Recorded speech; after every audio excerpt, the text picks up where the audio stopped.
What's up, guys? Happy Thursday, April 25th. We're going to go over some MLB picks today. Drop your MLB picks in the comments. Don't forget to like and subscribe to the channel. If you want to see more sports picks, let me know. Comment below. If you want hockey, if you want some basketball predictions, I can do other sports. I'm just focusing on baseball right now, but I will do NHL playoffs if people want it. Yeah, I can do pretty much everything. So just let me know in the comments below if you guys want multi-sports. So and I can work on that. Anyways, let's get right into it here.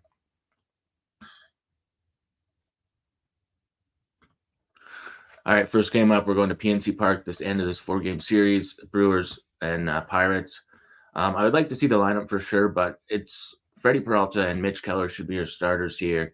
And I mean, Freddie Peralta is the ace of this Brewers team. He's been stellar this year.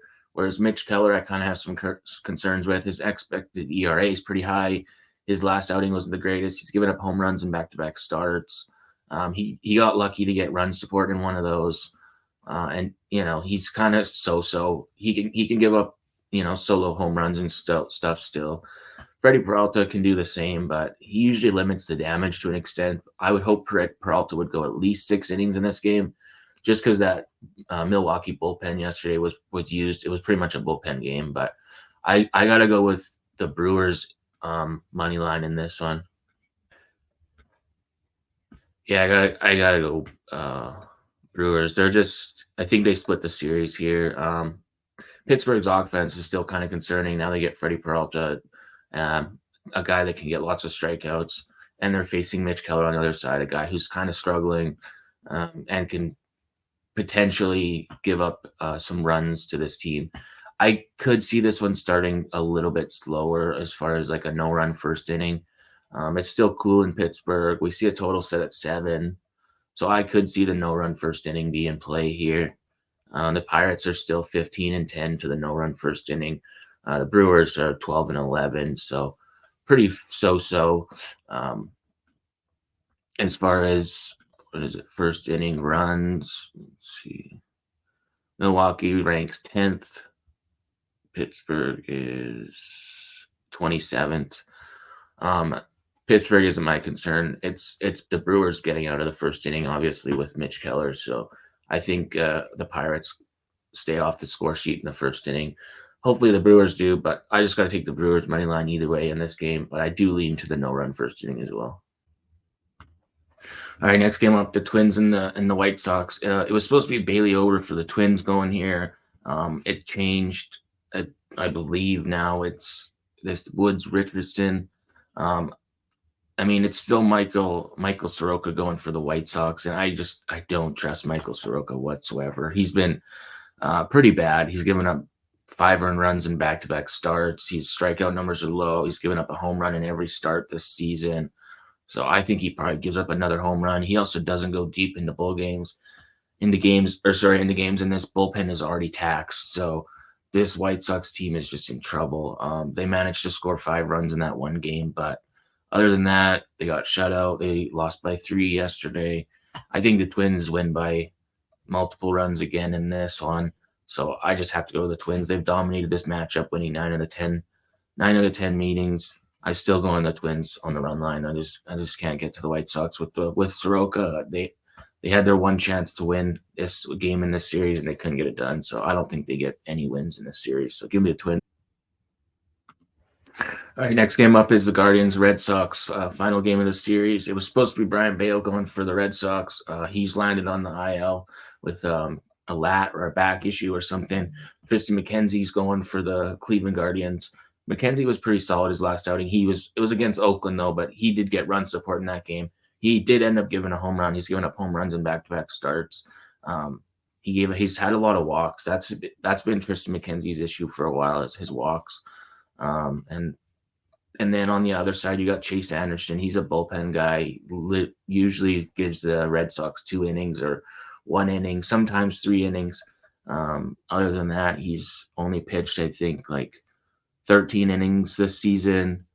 He's given up 10 hits, 4 earned runs, 1 home run, 1 walk, 8 strikeouts with a 2.77 ERA, a 0.85 WHIP, and a 11-7 ground ball ratio. So he's actually he's got good numbers. His walk percentage is 2% walk percentage. He doesn't get a lot of strikeouts. That's the only thing. But I mean, I could see this starting slow. I really want to take the NRFI in this one. We got burned on it yesterday. I kind of lean to the over full game in this one. This one's actually a tough game for me because the Red Sox bullpen is fairly decent. They're 3.62 ERA, 11 home runs given up, 1.226 WHIP. Whereas the Guardians still have one of the best bullpens in the league. So Tristan McKenzie's probably going to get you four to five innings, and then you go to the bullpen. The Guardians just got shut out yesterday. Both these teams can hit righties pretty well. The Guardians are hitting righties a little bit better, but you got guys on the side like Connor Wong. He's got 4 home runs batting 394 versus righties. Rafael Devers, 3 home runs batting 237. Tyler O'Neill, 6 home runs batting 302. Willie Abreu, 2 home runs batting 340. Masataka Yoshida, 1 home run batting 268. So a lot of these guys actually have some really good numbers. I could see one of those guys tagging Tristan McKenzie for one, honestly. On the other side, I mean, Josh Naylor has good numbers, 4 home runs batting 286. Steven Kwan, 2 home runs batting 333. Like, I don't know. I got to go with the Red Sox in this one. I was leaning to the Guardians, but on a value play alone, I think I got to go with the Red Sox. I don't love Tristan McKenzie in this one, so give me the dog in this one. I mean, the Red Sox are still dealing with lots of injuries, but they got Devers back, so this could be competitive. I think maybe this one, maybe they get to Tristan McKenzie. Maybe Connor Wong hits a home run here, or Tyler O'Neill, or I don't know. We could see something. This is definitely not my favorite game. The wind is blowing 10 miles an hour in, so I actually do want to play this no-run first inning. I'm seeing the odds a little bit juiced around -120, -125. I think I'm going to go with the no-run first inning. I think this could be a slow start to this game, potentially here. All right, next we go to Cincinnati, where they host the Phillies for this final game of the set. Cincinnati has won 2 out of 3 games so far. I could potentially see them winning this game too, but it is Zach Wheeler. It's a little tougher outing for him, but he just hasn't fared the greatest this season so far. He's taken the loss in 4 of his 5 starts. His last one was the win. He had 8 strikeouts there. He went 7 innings. It was like shutout baseball. And then he gave up a couple walks, and then they pulled him, and then the bullpen gave up 5 runs to the White Sox. So they did still win that game 9-5. But other than that, I mean, Wheeler was great, but it was the White Sox. So, I mean, I'm not going to get too high on that one. He's had some good strikeout numbers, but he can still give up the home run ball. He can give up hits, walks, and earned runs. So I could see him giving up a couple here. Nick Martinez on the other side, I think he probably gives up a few as well. But I like both these teams as far as providing run support for these guys. So this one's tough. I don't really want to lay juice with the Phillies right now. I would rather take the Reds if I was going to take a side, but I just got to go with the over in this game. I think both these teams can hit righties pretty well. Ellie De La Cruz is an absolute threat for this team. The Phillies hitting righties at around 250. The Reds are a little bit lower, but they're pretty evenly matched in my opinion, especially with Bryce Harper being out for the Phillies. That's a pretty big blow for that team. But Ellie De La Cruz, 6 home runs, batting 360 with 15 RBIs. He's also stealing bases like crazy. He had multiple stolen bases yesterday. So lots of these guys on this Reds team can produce. On the Phillies side, Kyle Schwarber has 4 home runs versus righties, but he's got a batting average of like 100, and he strikes out 33% of the time. Brandon Marsh, 5 home runs, batting 308. Trey Turner, 2 home runs, batting 317. JT Realmuto, 2 home runs, batting 214. So a couple of these guys are Realmuto. I think Castellanos has kind of been struggling lately. Yeah, I don't know. I would go to the Reds. I would take the Reds on the money line if I was going to bet a side just for value alone. But I think this one can get over the total here with both these pitchers. The Phillies do still have the worst bullpen in the league, a 6.08 ERA, 1.57 WHIP. So their bullpen can give up runs. If Wheeler goes 6 innings, they could potentially still give some up. So I could see this kind of just getting over the total potentially. Phillies have hit the over in 6 out of the last 10. Reds are 5 out of the last 10, 2 straight for these teams. So, I mean, we might not see 11, 12 runs, but we could see 9 or 10 in this one. So just give me the over here. I lean to the Reds as well. All right, next we go to Wrigley where the Cubs host the Astros. I still can't get behind this Astros team. Once again, they're a favorite. I mean, it's Justin Verlander going. He's a 41-year-old. How deep is he going to go into this game? I don't know. The Astros offense has been struggling. Verlander had 4 strikeouts, gave up a home run in his first start of the season, 2 earned runs on 4 hits. Javier Assad, 3 strikeouts in 4 2/3 inning, 1 earned run. So, I mean, neither one of these starting pitching options is my favorite, but I got to go with the team that has a better offense. I would want to make sure all the main guys are in the lineup here, but I mean, I can't lay juice with this Astros team. I just can't. Even with Verlander on the mound, I just can't do it. I can't do it.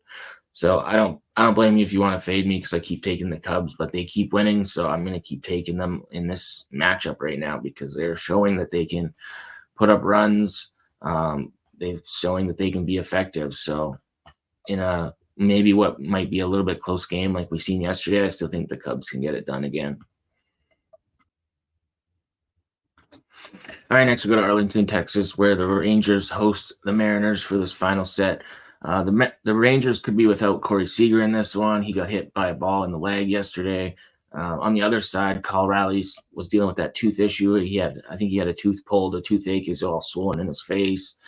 J.P. Crawford might be out for this one. So the lineups could be a little thin. I would obviously double check. Right now, I'm not seeing any lineups. It's still really early in the morning. So I do like it's Andrew Heaney is not my favorite pitcher. But both these teams are kind of struggling at the plate right now. As far as hitting lefties, if you look at the last 5 games, the Mariners are hitting below 200 versus lefties. The Rangers are hitting 209 versus righties. So both of them kind of struggling at the plate. And then if the Rangers were without Seager and Cal Raleigh is a big bat for this Mariners team, he's got 4 home runs already this season. So as much as I hate Andrew Heaney and I don't trust him a lot, I think I got to go with the NRFI in this one. Yes, Texas is kind of scary to bet a NRFI on, but their ballpark is still set up as a more pitcher-friendly ballpark. The Rangers are my concern of them potentially giving it up in this one. They're 11-14 to the no-run first inning, getting hit 3 times in a row. The Mariners are 16-8 to the no-run first inning. So, I mean, I like Luis Castillo. I think he can be solid in this one. I think if I do take the Mariners, I got to take the Mariners, but I want to see these lineups. Like, I need to know who's in the lineup before I block this in, because if the Mariners are losing Crawford and Raleigh, that makes a pretty big difference. Also, if the Rangers are without Seager, that also makes a big difference. And I really don't like this Rangers bullpen either. So Castillo is much better. His last outing was pretty solid. Whereas Heaney's last outing was against the Braves, where he gave up 2 home runs in 5 innings. So he did have 5 strikeouts there, but he's gotten no run support. He's kind of given up lots of runs. It's more. I would blame Texas and their bullpen more for his losses a little bit, but he still hasn't been good. Whereas, Castillo coming off 9 strikeouts, shutout innings. 9 strikeouts before that and 2 earned runs. So I lean to the NRFI and the Mariners in this one. I need to see those lineups. Mitch Haniger has great numbers. He's got 267 batting average versus left-handed pitching. He's got 2 home runs in his career versus Andrew Heaney. Adolis Garcia, 5 home runs, batting 294 versus left-handed pitching. And then Kyle Raleigh, if he's in, he's good against lefties. But if Raleigh's not in, that makes a big difference. So I got to see these lineups, but I lean to the NRFI and the Mariners. All right, next we go to Colorado, where the Rockies host the Padres for the final game of the series. Dakota Hudson, the righty, going for the Rockies. And then you got Randy Vasquez, the righty, making his second start of the season for the Padres. His first start was against the Blue Jays. He gave up 4 hits, 1 earned run, one was a home run, and 3 strikeouts in 5 innings. Dakota Hudson, 5 walks in his last outing. He's given up home runs in back-to-back starts, 9 earned runs over 10 innings, 12 hits over those 10 innings with only 6 strikeouts. So that's kind of concerning for a Padres team that can hit right-handed pitching pretty well. I don't know. I think the Rockies put up a few runs here, but we've seen all 3 of these games be fairly low scoring. Other than the one the Rockies won, where it was 7-4, we've seen 7 runs and 4 runs, and then 11 runs. So these have been a little bit lower totals. The wind was blowing in, and we've seen cooler temperatures most of those days. Now the temperatures are warming up a little bit. We're seeing mid 70 degree temperatures. Still low humidity and stuff. We kind of got a crosswind going, but the Padres are hitting righties at 271 average. The Rockies are hitting righties 223. So I lean to the Padres in this one if I was going to take a side. Unfortunately, the favorite, it's not my favorite. I don't know if I can get there with Dakota Hudson. I could see the Rockies winning this game, though, honestly. So I think we see some runs. We see some runs, a couple runs in the first inning. This game could potentially start off with a couple hits, couple runs. Maybe we even see Tatis Jr. hit a home run and Ryan McMahon hit a home run. Tatis, 5 home runs, batting .298 versus right-handed pitching. McMahon has kind of been all right. Elias Diaz would be another one I would look at. He's got a home run, batting .315 versus right-handed pitching. McMahon has got 2 home runs, batting .306 versus right-handed pitching. So even Charlie Blackmon's got a home run. Jake Cave, not bad numbers. Brenton Doyle, 3 home runs, batting .309. Nolan Jones is potentially out of the lineup for this one. He does have a home run versus righties, but his average is just not the greatest lately. So Elias Diaz, Ryan McMahon, Tatis Jr., and then you got Jake Cronenworth, who's got great numbers. 3 home runs, batting .292. Ha-Sung Kim, 2 home runs, batting .247. Jurickson Profar, 2 home runs, batting .299. Even Jackson Morrell, 1 home run, .333. So all these guys can hit righties good in a pitcher-friendly environment. I could see both these guys. Tatis should be around plus 320-ish. McMahon should be plus 400. I think McMahon might have hit one yesterday, but I could see both those guys hitting home runs. I could see some yes runs first inning, but I do lean to the Padres if I was going to take a side in this one. But I'm just hoping we have some entertainment in this game in a nice sunny afternoon. It's probably going to be pretty empty in that ballpark, but I got to go with a couple home run props and make this one a little bit fun to watch. So give me some of those guys. I'm going to probably cook up a couple together, maybe make a parlay for fun. But like I said, I lean to the Padres if I was going to take a side. All right, next we go to Nationals Park where the Dodgers take on the Nationals. The Dodgers have won both games in this series. Now they send Yamamoto to the mound, and lefty Mackenzie Gore will be going for the Nationals. Look, the Dodgers are actually struggling versus left-handed pitching lately. They're not getting a lot of runs. Their average is 182 over the last 5 games versus left-handed pitching. The Nationals actually hit righties decent. Over the last 5 games, they're hitting around 240 average or so. There's actually quite a few guys on this Nationals team. Riley Adams has good numbers. C.J. Abrams, 4 home runs, batting .281 versus righties. I could see Abrams potentially tagging Yamamoto here. Nick Senzel has been starting to heat up. He's got 2 home runs. He just hit another one, I think, yesterday. Jesse Winker has been good at getting on base and getting hits. He's got a home run, batting .375. Joey Gallo has 2 home runs, but his strikeout rate is always the thing you got to be worried about because he hits for power, so he can strike out a lot. On the other side, versus lefties, look, they're average. Like Ohtani's got all right numbers. Ohtani can hit doubles, so I could see some runs in this game. I would not be shocked to see this one get over the total. We've seen this series 6-3-1 to the over as far as the last 10 games go. But I got to go. The total's only at 8.5, and I think it's partially due to Yamamoto and his high strikeout potential. I just still don't have a lot of faith in this guy. Mackenzie Gore, he's all right. He can deal some strikeouts at times. It just depends on the team. But I got to go with the Nationals in this one. This might be a dumb play, but this is just there's a value on this one with Mackenzie Gore. I could see them getting to Yamamoto. Could the Dodgers blow this game out like they did yesterday? Absolutely. But at the Nationals at this plus price, I gotta go with it. They have won 10 of 13 games. The Dodgers are 15 and 11. So, I mean, maybe the Nationals plus 1.5 if you want to play it a little safer and basically get even money. But I just don't want to lay minus 200 with the Dodgers and Yamamoto, who I don't completely trust in the last game of a series. It's kind of like a get out game. Yes, the Dodgers could absolutely mash here, but I do lean to the over in this game. I think Yamamoto just hasn't had the greatest luck. He's recorded the loss in 2 straight. I mean, those were to the Padres and the Mets, but I mean, I don't know. He can give up the home run ball. He's not going to give up a lot of walks, but he can give up hard contact hits. He can rack up strikeouts, though. But the Nationals are pretty disciplined at the plate. So the Nationals don't, they don't strike out a ton. They're like kind of middle, 12th, 13th ranked, or they strike out around 20% of the time.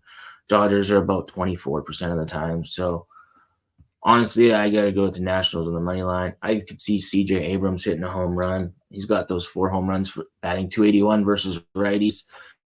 Maybe even Jesse Winker. That's a long shot at like plus 750. But give me the Nationals. Like I said, I lean to the over at 8.5. But as a value play, I got to go Nationals. All right, the final game we're going to look at is the evening game for Thursday, the 25th. We got the Yankees hosting the Athletics in the final game of the series. 2 lefties on the mound. You got Alex Wood, the lefty, going for the A's, and then Nestor Cortez, the lefty, going. Nestor Cortez came off a great outing versus Tampa Bay. He did get the loss in that one, and that was due to lack of run support, but he had 9 strikeouts in 7 innings. He's gotten the loss in three of his last 4 starts, actually, and a lot of that was due to the Yankees not putting up runs. The Yankees are struggling versus left-handed pitching, and now they face a lefty. Over the last 5 games, the Yankees are hitting 120 as an average over the last 5 games versus left-handed pitching. And the A's versus lefties hitting 173. Alex Wood is not my favorite pitcher, but he can limit damage at times. He still has an expected batting average that I don't like to see. His barrel rate's about 10%. I don't love that either. His expected batting average is kind of in the almost 300 range. His walk rate's 10.2%. So there's some numbers that are a little concerning when it comes to Alex Wood. I don't know. This could be a get-out game where the A's keep this one close. I just don't love how the Yankees are struggling versus lefties. Juan Soto, we took on the home run prop yesterday. He hit for us yesterday. Juan Soto has 2 home runs in his career versus Alex Wood. He also hits lefties really well. He's got a low strikeout rate. He's got a 323 average. So if I was going to look at any props in this one, I would go Juan Soto. I don't know if he hits a home run again. I could see him getting an RBI potentially here, or at least getting a hit. But honestly, I see this one being a lower scoring game. This one's tough for me. I don't love this whole slate tonight. I don't like the Yankees being like minus 270 favorites, and I hate playing unders. But I would lean to the under at 8. And I think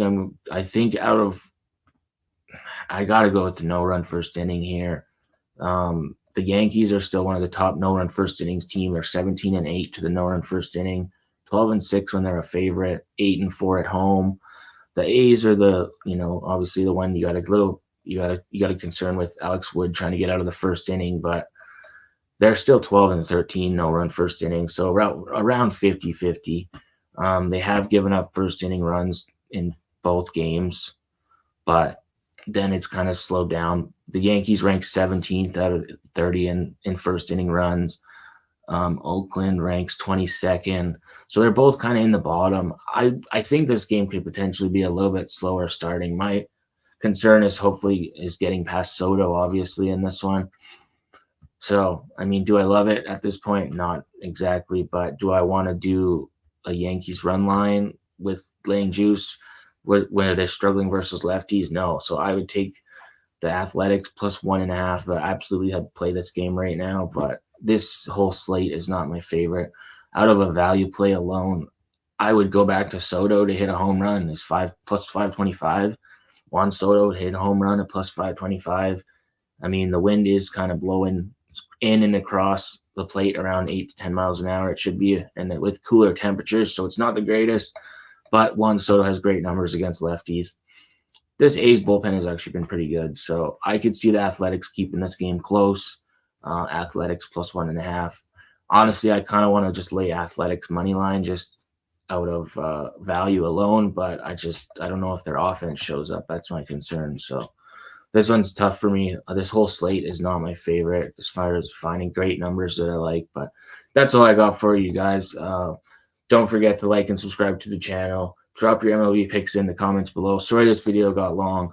I was trying to get it out last night, but I was so frustrated with that Oilers loss in overtime that cost me about $800. So I was not happy. So I'm recording this early in the morning. So like and subscribe if you guys want more content. Drop your picks in the comments below. Thanks for watching as always. I'll see you guys in the next video. Peace.